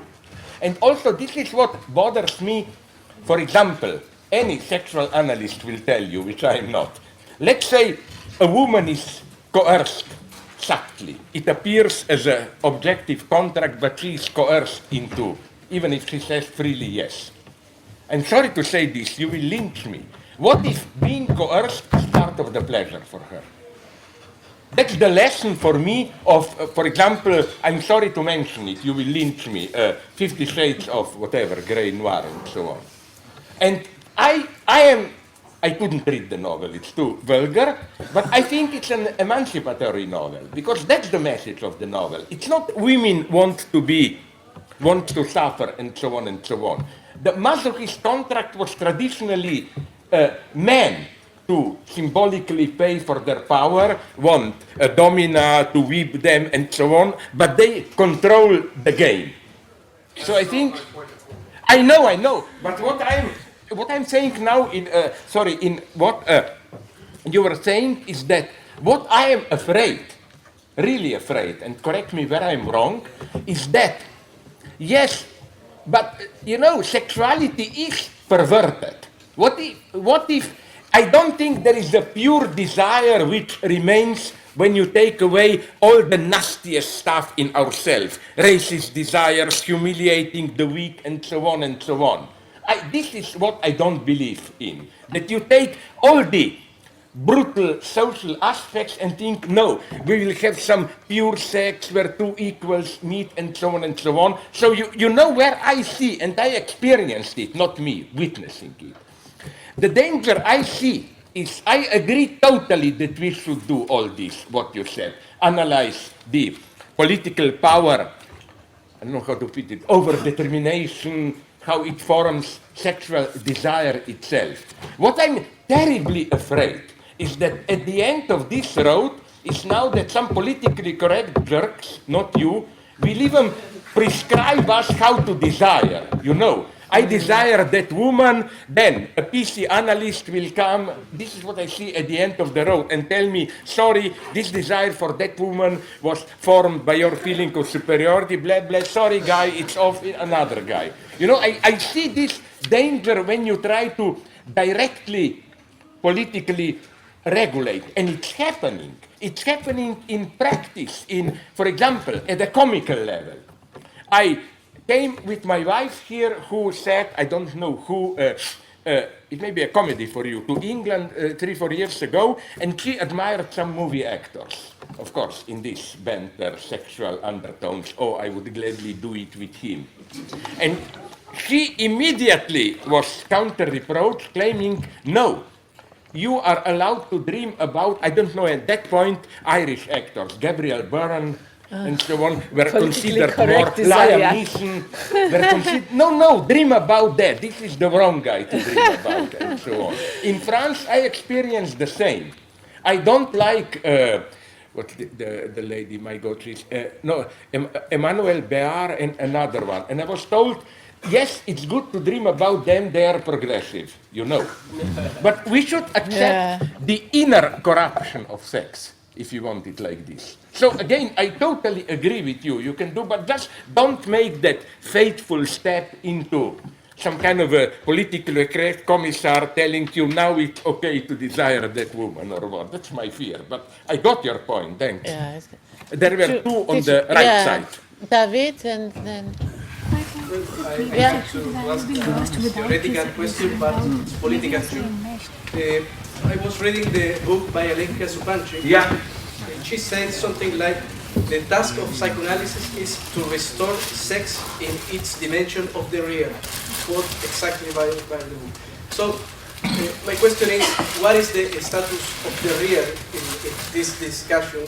Because yesterday you told me something about Milner, have some idea of the real, but you thinks something about the real. I think Jacqueline Rose have another idea of the real. So, what is the status of the real in this discussion? And if you can... It's a wonderful question, but I'm afraid to enter into it now because it would have meant another 20. All I'm saying is that what I insist on is that Lacanian real is not in any sense the Kantian thing in itself or something out of symbolic order, just some wild abyss of chaos, whatever. The real is for me, as Lacan puts it so beautifully in Encore, I think. Le réel, c'est une impasse de formalisation or whatever. The real exists, is totally immanent to the symbolic, it's immanent limitation, point of failure, antagonism, and so on and so on. It's not that. Don't go into this substantialist idea, which is wrong, even Kant is in reality more subtle, that we have the symbolic order which tries to recapture some external real, but it fails because the real is out there wild and so on. The real is totally immanent, but I'm sorry, I'm afraid to go into this now. Next. It's also in relation to Alenka's book. I think her argument is basically sexual difference emerges through a lack in language, which is the lack of the signifier and the signifier of the lack. And if there is temporality in this argument, can we think sexual difference before language?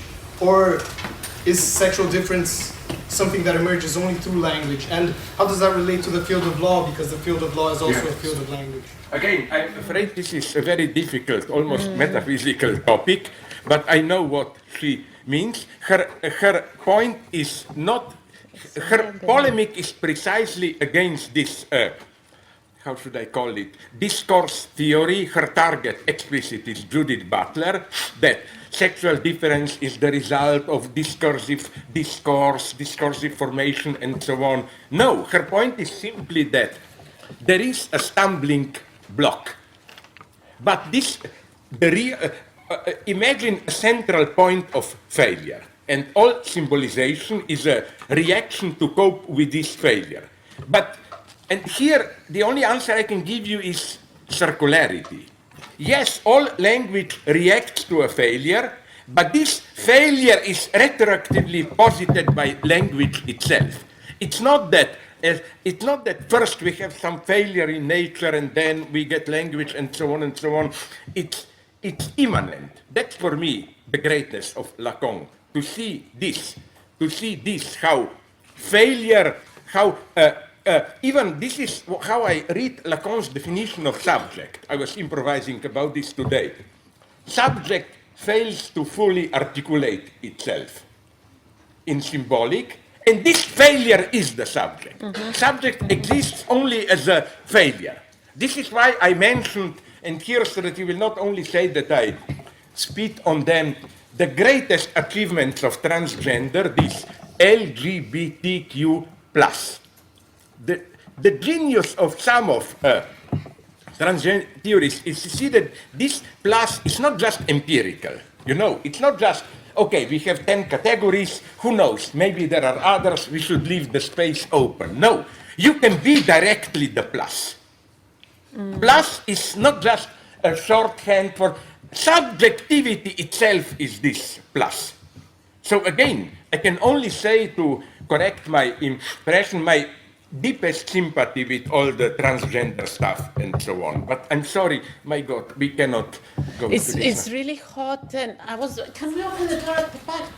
Is it possible? We need I mean, we don't have much longer anyway, and there's a few questions. So When people argue like this, it's theoretical fear behind it. Here and behind you as well. Well, yeah, okay, so two now. I cannot even provoke you, sorry. Okay, so thank you so much. And my question is to Jean-Claude Milner. And the question is this. So you've mentioned throughout your talk, you made a big point of it, that there's a difference between structural difference, structure position, and you've said many times, which is not objective. So first of all, my question is this: can this then be shifted in some way? So what does it really mean? So we know, I mean, it's very simple to bring it to sort of practicalities in a higher educational situation, a professor having an affair with a student. This is now prohibited for sure, and we know that. It's easy if the professor is a man and the student is a young woman. But what happens, and we know it's happening in New York, so it's not theoretical, what happens if the woman is an older woman and the student is a powerful man? But wait a minute, so my question is this. Or not powerful man. But what if he is quite powerful or not powerful? So how, and what about, which sort of speaks to your question, what about if these people are people of different embodiments, different race, different color, and different class? So which structure trumps, and excuse the phrase, the other? What is it? So the structure of, for sure, because you mentioned a few times the men and women, of course with Winston is very simple. These were aspiring actresses, something went wrong, sexual harassment, sure, but it's not, usually it's not so simple. Usually it's more complex. It's never simple. I agree. It's never simple. And it's, of course, what I'm pointing out is sort of framework.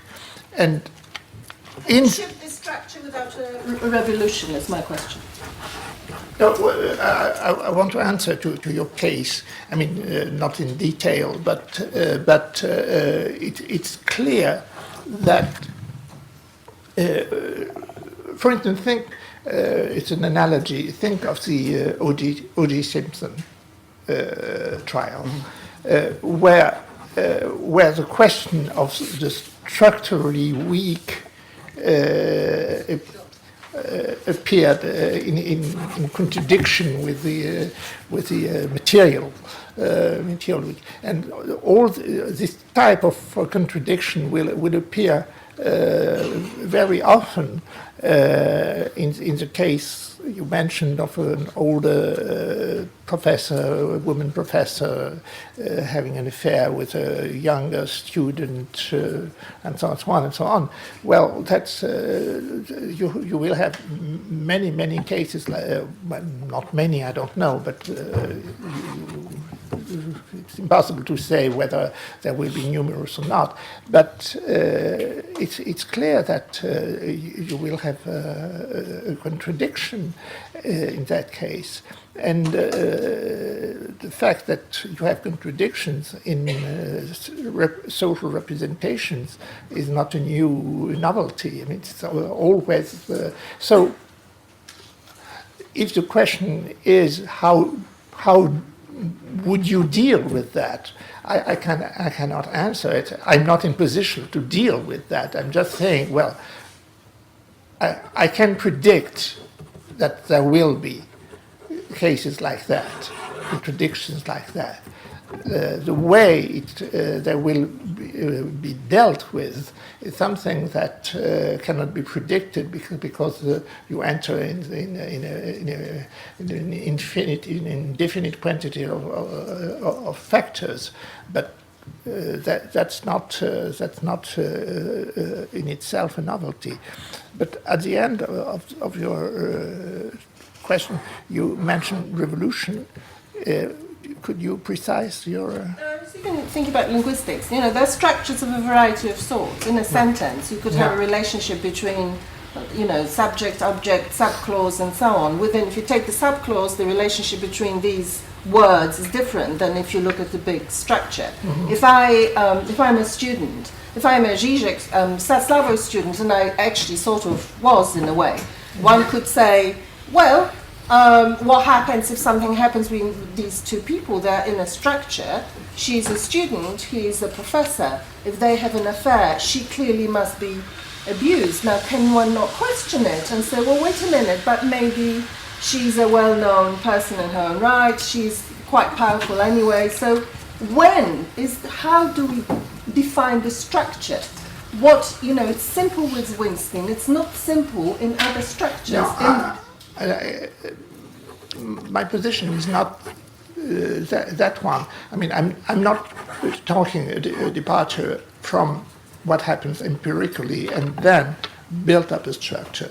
It seems to me that a question was raised about real. In my talk, the question of real never appeared because I was explicitly talking about representations that is, in fact, imaginary representations, and the imaginary representation of the sexual act, not of the sexual desire. And I'm not saying anything about sexual desire, just about sexual act.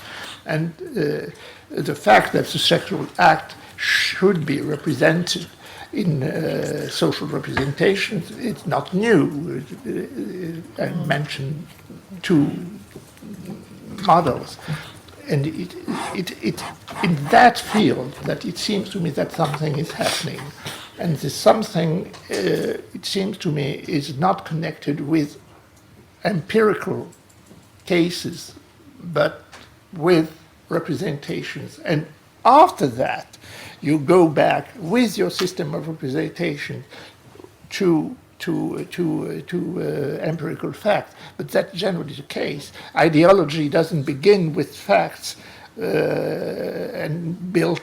It's a contrary. You begin by ideology and you go to the facts after that. And of course, it never fits. Ideology and facts never fit.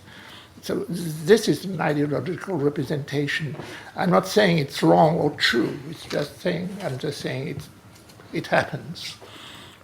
Can I very briefly, because Sure. I found your point so interesting. First, this what you also said, power and so on. Look, I had in my class the last year there was a debate about Monica Lewinsky. She now also tried to join Me Too. Like Bill Clinton should have seen that she had a position of immense power, blah blah blah. But in a way, she doesn't have the right to say this because it's absolutely clear that him being such a powerful man was absolutely constitutive of her desire for him.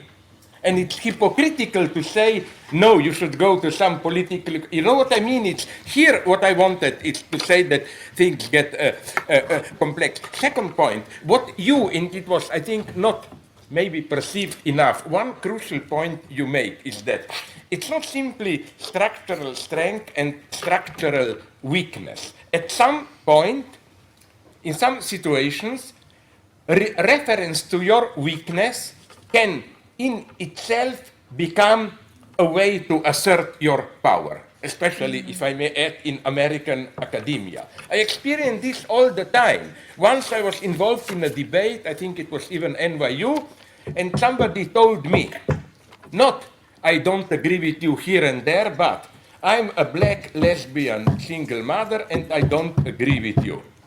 I was quite shocked because it wasn't done between the lines, but direct like you cannot.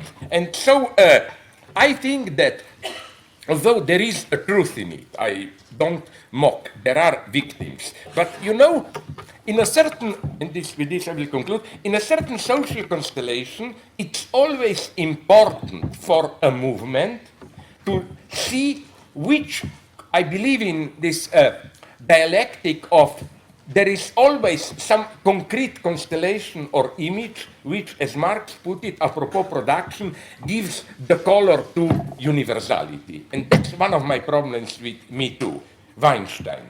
Okay, an aspiring actress was blackmailed, raped, I agree it all. It was horrible by him. But wait a minute, this was one unpleasant event and so on. Can you imagine the misery, now I will sound pathetic, but I mean it very sincerely, of millions of women for whom being misused is not once there on that day I had that horrible experience, who are daily softly abused by their husbands and so on, who have no way out, no media, who depend materially on him. So I would like more to hear about this daily life misuse, which is part of many marriages of women, and this, I don't like that the model became Weinstein. He is a pig, of course, but it's this, the typical way we in the West generally perceive catastrophes. For us, a catastrophe is, terrorist attack, bomb. And then we do the mourning, we go on. What about other parts of the world, in the Middle East and so on, where in Africa, Congo, catastrophe is everyday life for years? So, and that's the last remark to you. No wonder you spoke about older women, pupil young men. That's your president. No, that's the great honor of France. No, that he happily realized this. Yeah, but the point you made about the Weinstein case, I mean, the Me Too movement, of course, has been opposed in France in particular, more spectacularly. But what you were saying about the everyday harassment and the everyday injustice of women, I mean, Claire Denis, the French filmmaker, was making that point. Yeah. But there's also the famous or infamous letter that 100 French... You mean Catherine Deneuve? I'm not Catherine Deneuve. I must signed it, but then... I don't agree with very, but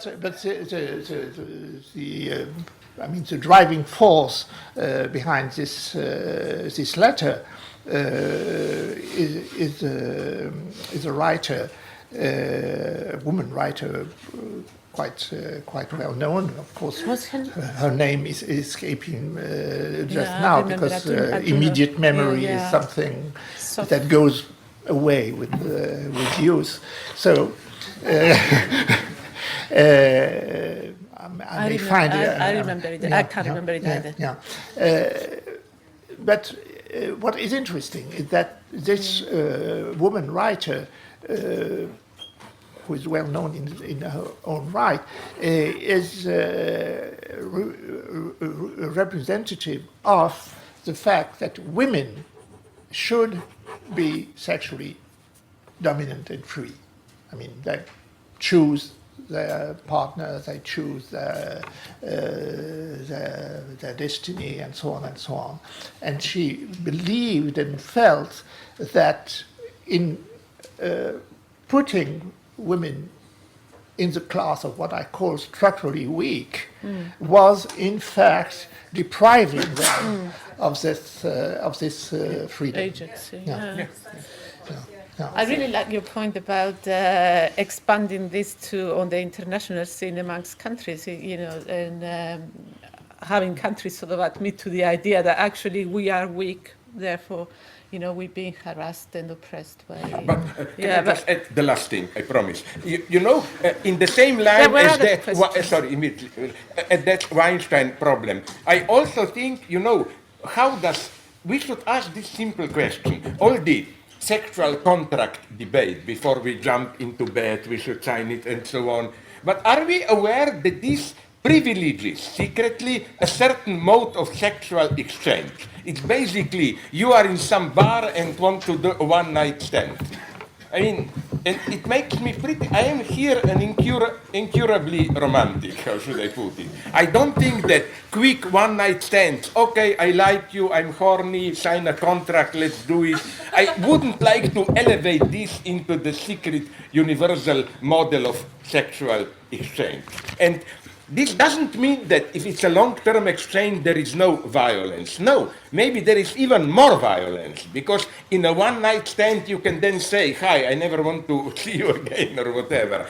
But the true tragedy is if you engage in long-term relationship, but then you discover, and so on and so on. Sorry, I talked too much. I think there's one last question, or two last questions. Okay, at the front. Who is the second three. one? Can we take them all together, because there's only, So my question is, does sexuality inherently resist this explicit recipe or rule? So you were talking about the contract of fornication and bureaucracy is some kind of intruder to this sphere of human practice that resists this implicit rule. But then in other parts of your work, you talk about, you evoke this example of a couple that has problems in their sex life, and you're evoking this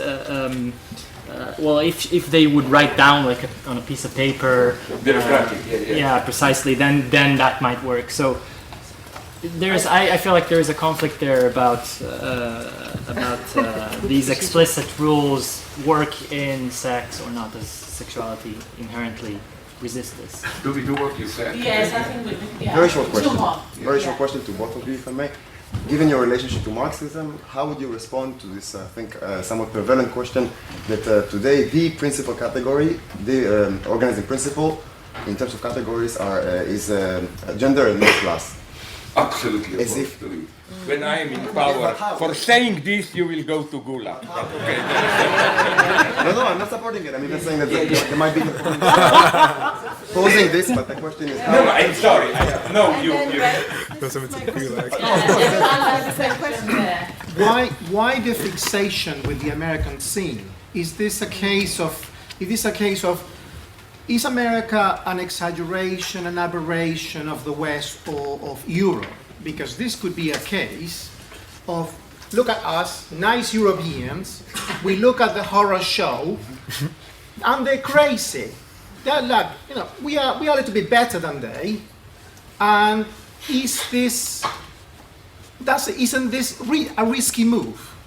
With such an obsession with America, which is the daily dish that we get in the media, aren't you guilty of narrowing down the scope of vision, but also the use of your examples and details, information, and disregarding precisely the whole collective suffering of those women suffering on a daily basis by focusing on Weinstein and Trump and this type of thing?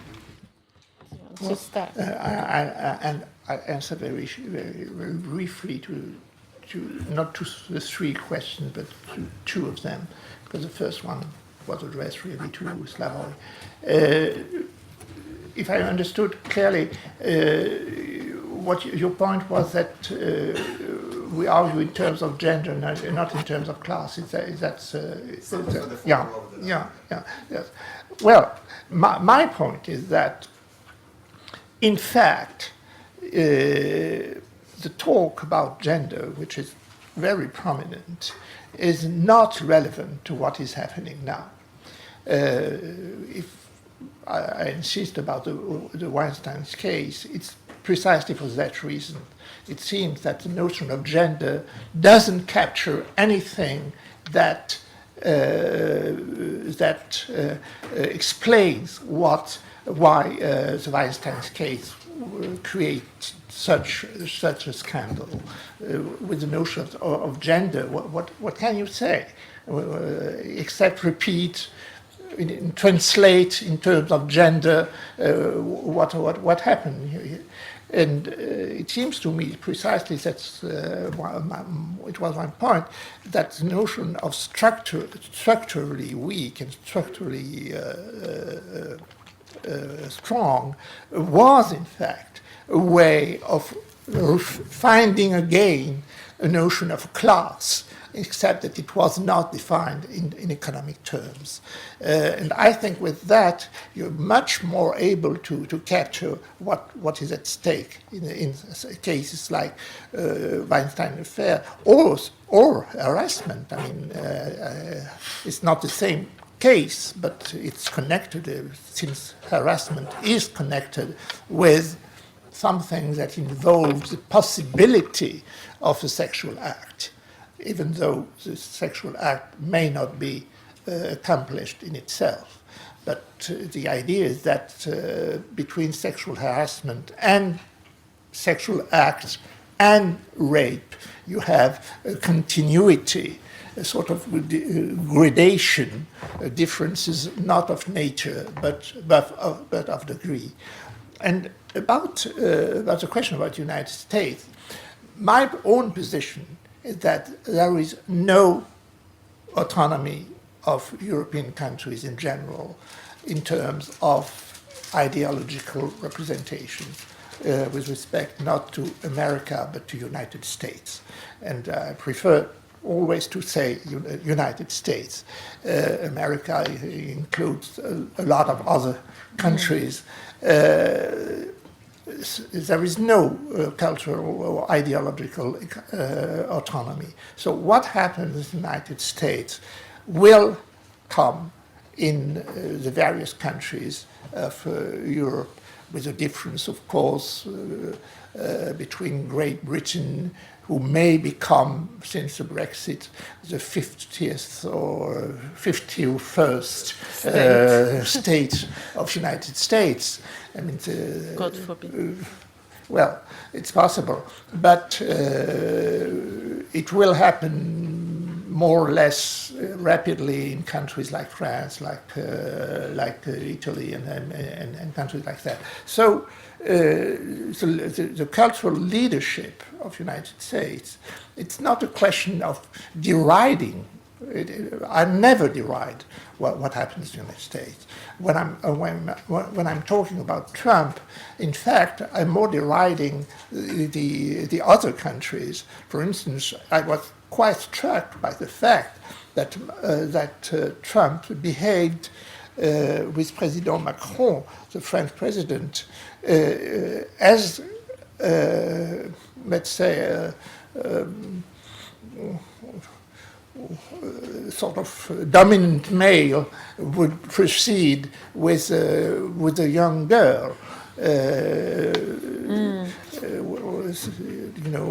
dusting away. I don't think that it was the flakes. I think it was the traces of Trump's makeup, because he has a very unnatural color, and I think that when embracing Macron, well, you had orange traces on the shoulder. I don't think it was flakes, but it's a gesture that an affectionate alpha male would have towards a younger girl. So it seems to me, and that's also the reason why he is not at all close to Angela Merkel or Theresa May.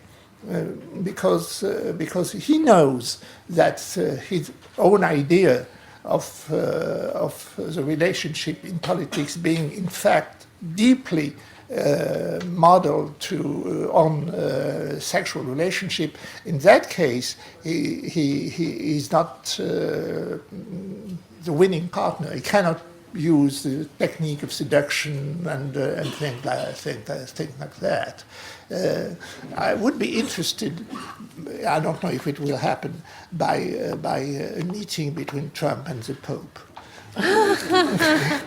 But the meeting between Macron and Trump, I remember it, another interpretation of the dusting of the tantra for the orange powder was, the gesture of what old guerrillas do when a young guerrilla enters the scene. So the old guerrilla pretends to be solicitous of the young guerrilla's welfare, but actually undermines him in the process. And this is what anthropologists have. That's true, but both explanations lead to the same result. Exactly. That was all right. Very briefly. First, you always say very briefly. First, what fascinates me, I've written about it. I think they published it 2 days ago. I don't know where digitally. What the dream I have about Trump and Kim Jong-un is that, with Trump's well-known sympathy for military parades and that in the States, that maybe Trump already said that he will invite Kim to White House. What if then Kim will invite Trump back to Pyongyang? And Kim will organize for Trump, this big socialist parade with hundreds of thousands of people trained to form Trump and Kim portrait with those flags and so on. This mega spectacle.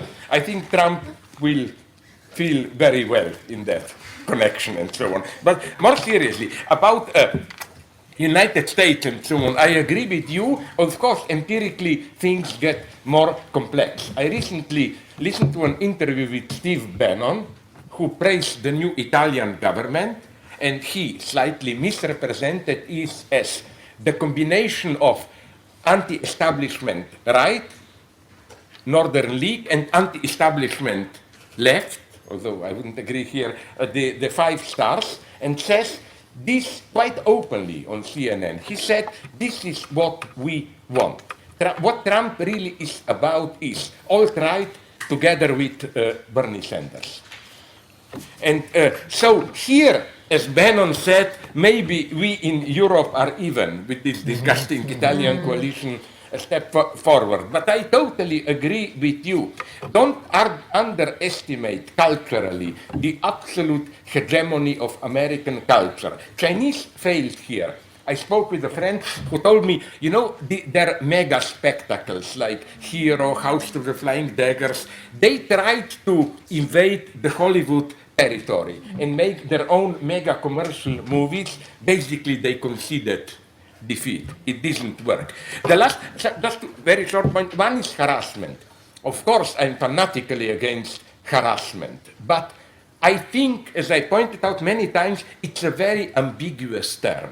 It's also an ideological term, because I always see in harassment this fear of the neighbor. Don't come too close to me.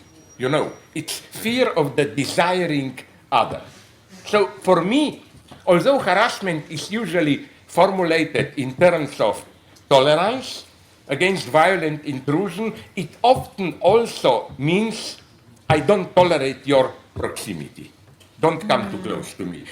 What you said about, I cannot go into it, about sexuality, I only think that even the example that may go counter my general line, that if a couple is in trouble, my advice is bureaucratic. You have problems to connect with your wife, just don't follow some pseudo-Oriental bullshit. Don't say, forget about rules, just do it immediately. No, do the opposite. Sit down and negotiate. First, I will kiss you there. No, I want first to put my finger there and so on.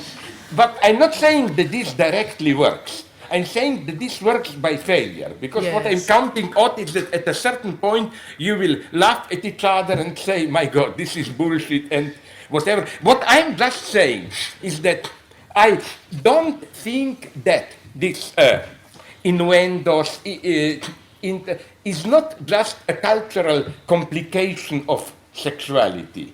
This is the sexualization of life. This to do it in an immediate way, through nonsense, through failure, and so on. This is sexuality inscribed into the forum itself. Otherwise, I don't know what we'll get. But sexuality without this cultural coating and so on is not sexuality for me. It's just some animal coupling and so on. So let me tell you a wonderful anecdote, very brief, that a friend told me. I love it. How he was at some conference flirting with a lady. And it went on like this. They were officially debating theory. So he wanted to make a point and said in an active way, I want to approach things in this way. Can I? But the point is that although they were debating about theory, with his gestures, it was clear that maybe he even didn't intend it. The point was, I want to approach you and grab you in this way, whatever. And the lady reacted wonderfully. She said, yes, you can. Then with a brief break, stop, continued approach, made the theoretical point in this way. The beauty was that, although if you read the transcript, it was just a debate about some theoretical point, all the pact was already made. And they ended up in bed and they are married now, if you want to. But you know what I see? It's like, what I want to tell you is that how much you lose if you say, okay, why didn't he tell her directly, I want to grab you, and she would, no, you ruin it all. And this is not just a matter of cultural forum. This forum itself eroticizes the situation. Sexuality is for me a very formal category. Animal sexuality itself should be sexualized through these complications, but I talk too much, sorry. Well, no, you illustrate this was a rhetorical statement. No. You should have said, no, we love you talking. No, you keep too much, and you illustrated the jouissance of knowledge and the thirst of knowledge. Now we keep going and we keep failing to get there, but we have another encore and continue talking. You see, you talk like Beckett now. But anyway, thank you all very much for coming. Thank you to our two speakers who have already been working during the day and teaching and came back to engage in dialogue, and hopefully they will come back. Maybe we'll have an encore of a third this time. Yeah, this time. I must say something. You proposed, I was told by you, the topic, which was excellent, is human rights and sexuality. No, and it was Jean-Claude's title. Make it clear, not me. You did it, and I think it was such an ingenious idea. No. And then you wouldn't let it go, would you? Then Jean-Claude suggested something and said, no, let's do that. I'm like that prudish woman who said, no, you said it, I don't allow you to change your mind now. Okay, thank you so much.